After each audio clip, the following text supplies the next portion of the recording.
Hello there. Today's book is Snow White and the Seven Dwarfs.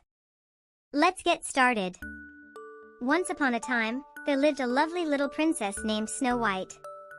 Her vain and wicked stepmother, the queen, feared that one day Snow White's beauty would surpass her own, so she dressed the little princess in rags and forced her to work as a servant in the castle. Each day, the queen consulted her magic mirror. Magic mirror on the wall, who is the fairest one of all? As long as the mirror responded in the queen's favor, Snow White was safe. One day, as Snow White was drawing water from a well, she made a wish. She wished that the one she loved would find her, and she dreamed about how nice he would be. As she gazed into the wishing well, she saw another face reflected in the water. It belonged to a handsome prince.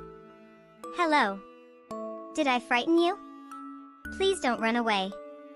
But the startled princess had fled to her balcony, where she could watch him from afar. At that moment, the queen was spying on Snow White and the prince. When she saw them together, she flew into a jealous rage and rushed to her magic mirror, demanding an answer. Famed is thy beauty, majesty, but hold, a lovely maid I see. Rags cannot hide her gentle grace. She is more fair than thee. Alas for her, reveal her name. Lips red as a rose, hair black as ebony, skin white as snow. Snow White. Furious, the queen sent for her huntsman. Take Snow White far into the forest. Find some secluded glade where she can pick wildflowers. And there, my faithful huntsman, you will kill her. But your majesty, the little princess. Silence. You know the penalty if you fail. Knowing that he dare not disobey the queen, the huntsman led Snow White into the forest. But when it came time for him to harm Snow White, he stopped and fell to his knees. I can't do it. Forgive me, your highness. Why? Why, I don't understand. The queen is mad. She's jealous of you. She'll stop at nothing. Now, quick, child, run. Run away. Hide in the woods, anywhere, and never come back. Frightened and alone, Snow White ran into the forest. Blazing eyes peered out at her from the darkness. Eerie shrieks pierced the air. The branches of trees grabbed at her. Finally, she could run no farther and collapsed to the ground, sobbing. When Snow White looked up, she saw several forest animals gathered around her. Hello. Do you know where I can stay? Maybe in the woods somewhere? Snow White followed the animals to a charming little cottage in the woods. She knocked on the door, but no one answered. So she went inside. Oh, it's adorable. Just like a doll's house. What a cute little chair. Why, there's 7 little chairs. There must be 7 little children. And by the looks of this table, 7 untidy children. I know. I'll clean house and surprise them.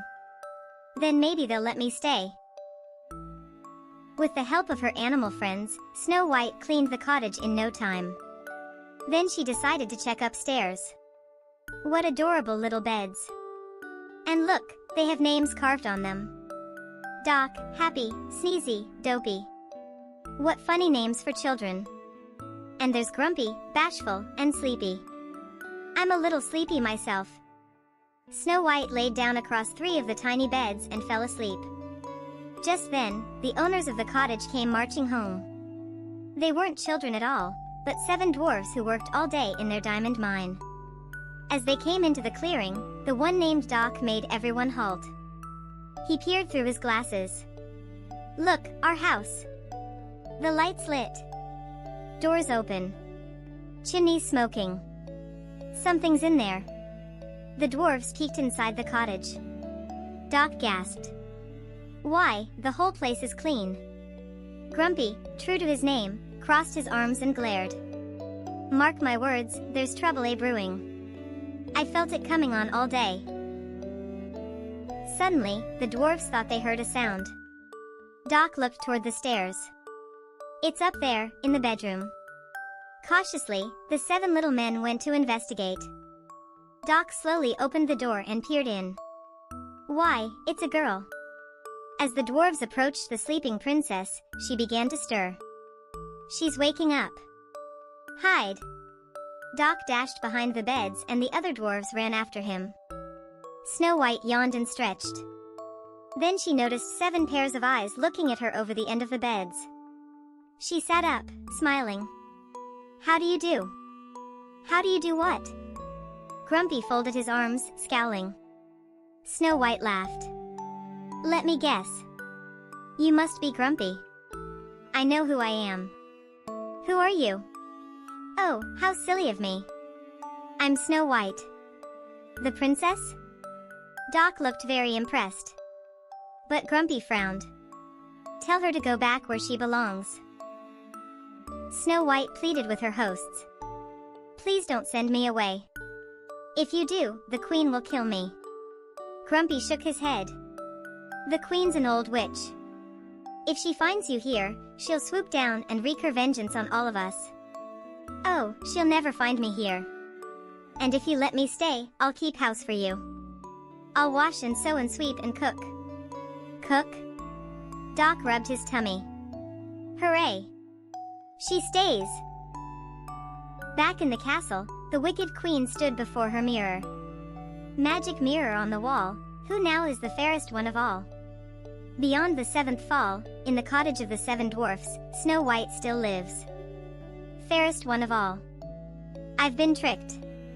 I'll go myself to the dwarf's cottage in the woods. I'll go in a disguise so complete, no one will suspect me. The queen concocted a magic potion, then transformed herself into an ugly old peddler woman. And now, a special sort of death for one so fair. What should it be? Ah, a poisoned apple.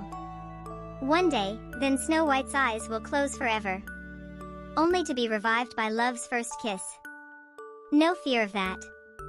The dwarfs will think she's dead. Back at the cottage, Snow White was saying goodbye to the dwarfs as they set off for work. As she kissed each one on the head, Doc stood close by. "Now don't forget, my dear, the old queen's a sly one. Full of witchcraft, so beware." Then Grumpy frowned. "Now I'm warning you, don't let nobody or nothing in the house." Snow White smiled at him. "Why, Grumpy, you do care." "Heh."